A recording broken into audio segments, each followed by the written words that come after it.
Election ಅಖಾಡದಲ್ಲಿ BJP ಅಲೆ ಎಬ್ಬಿಸೋದಕ್ಕೆ Modi rally ವಿಸ್ತರಣೆಯಾಗಿದೆ.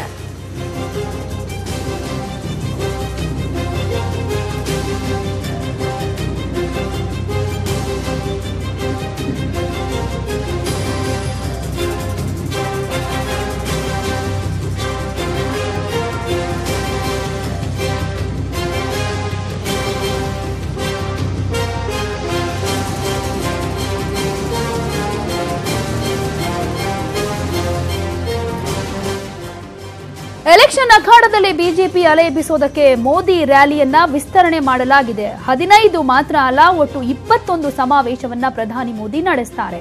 ಮೇ 8ರವರೆಗೆ ಮಾತ್ರ ಮೋದಿಯವರ ಸಮಾವೇಶ ನಿಗದಿಯಾಗಿತ್ತು. ಮೇ 7ರ ಸಮಾವೇಶದಲ್ಲಿ ಮೋದಿಯವರು ಮುಂಚಿತವಾಗಿ ಈಗ 6ಕ್ಕೆ ನಡೆಯುತ್ತೆ. ಮೇ 6, 9 ಮತ್ತು ತಲಾ 4 ರ್ಯಾಲಿಯನ್ನ ಪ್ರಧಾನಿ ಮೋದಿ ಅವರು ಈಗ ನಡೆಸ್ತಾ ಇದ್ದಾರೆ. ಚುನಾವಣೆಯಲ್ಲಿ ಮತ್ತಷ್ಟು ಕಾವು ಹೆಚ್ಚಿಸೋದಕ್ಕೆ ಮೋದಿ ಮಾಸ್ಟರ್ ಪ್ಲಾನ್ ಅನ್ನ ಮಾಡಲಾಗಿದೆ. ಬಿಜೆಪಿ ಅಲೆ ಎಬ್ಬಿಸೋದಕ್ಕೆ ಇದೀಗ ಮೋದಿ ರ್ಯಾಲಿ ವಿಸ್ತರಣೆಯಾಗಿದೆ. ಮುಂಚೆ ನಿಗದಿಯಾಗಿದ್ದು 15 ರ್ಯಾಲಿ ಅಂತ, ಆದ್ರೆ ಈಗ 21 ಸಮಾವೇಶಗಳಲ್ಲಿ ಪ್ರಧಾನಿ ಮೋದಿ ಭಾಗಿಯಾಗಲಿದ್ದಾರೆ.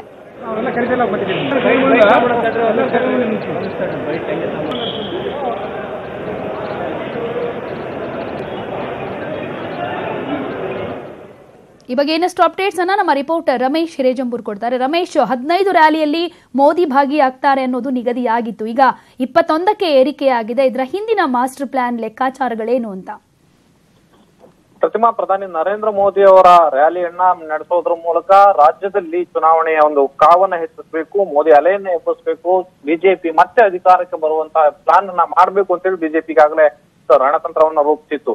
ಆದ್ರೆ ಈ ಹಿಂದೆ ಏನು 15 ರ್ಯಾಲಿಗಳನ್ನ ನಡೆಸಲಿಕ್ಕೆ ಬಿಜೆಪಿ ಇಲ್ಲಿ ರಾಜ್ಯದಲ್ಲಿ ಪ್ಲಾನ್ ಅನ್ನ ಮಾಡಿತ್ತು. ಆದ್ರೆ ಈಗ ಚುನಾವಣೆಯಲ್ಲಿ ಬಿಜೆಪಿಗೆ ಮತ್ತಷ್ಟು ಏನು ಕಾವು ಹೆಚ್ಚು ಮಾಡೋದ್ರ ಜೊತೆನಲ್ಲಿ ಮೋದಿ ಅಲೆಯನ್ನ ಎಬ್ಬಿಸೋದ್ರ ಜೊತೆನಲ್ಲಿ ಬಿಜೆಪಿಗೆ ಹೆಚ್ಚಿನ ಸ್ಥಾನಗಳನ್ನ ಗಳಿಸಿಕೊಳ್ಳುವ ನಿಟ್ಟಿನಲ್ಲಿ ರಣತಂತ್ರವನ್ನು ರೂಪಿಸಲಾಗಿದೆ.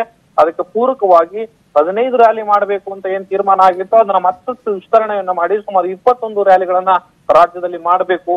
ಮೇ 8ರಂತೂ ರ್ಯಾಲಿ ಏನು ನಡೆಯಲಿದೆ, 3 ರ್ಯಾಲಿ ನಡೀತಾ ಇತ್ತು.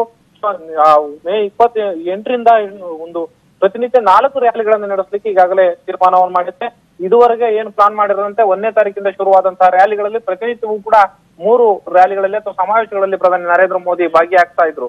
ಆದ್ರೆ ಮೇ 5 ಮತ್ತೆ 6, 7ನೇ ತಾರೀಕು ನಡೆಯುವಂತಹ ಒಂದು ಏನು ಕಾರ್ಯಕ್ರಮಗಳಿದಾವೆ ಅಥವಾ ಸಮಾವೇಶ ಅಲ್ಲಿ ಪ್ರತಿನಿತ್ಯ 4 ರ್ಯಾಲಿಗಳನ್ನ ಮಾಡ್ಲಿಕ್ಕೆ ಈಗಾಗಲೇ ತೀರ್ಮಾನವನ್ನ ಮಾಡಿದೆ. ಈ ಹಿನ್ನೆಲೆಯಲ್ಲಿ ಬಿಜೆಪಿ ರಾಜ್ಯದಲ್ಲಿ ಮತ್ತಷ್ಟು ಸೀಟ್ಗಳನ್ನ ಗೆಲ್ಲಿಸುವ ನಿಟ್ಟಿನಲ್ಲಿ ಅಥವಾ ಎಲ್ಲೆಲ್ಲಿ ಬಿಜೆಪಿಯ ಹವಾ ಇದೆಯೋ ಅದನ್ನ ಮತ್ತಷ್ಟು ವೃದ್ಧಿಗೊಳಿಸುವ ನಿಟ್ಟಿನಲ್ಲಿ ಬಿಜೆಪಿ ರಣತಂತ್ರವನ್ನ ರೂಪಿಸಿದೆ.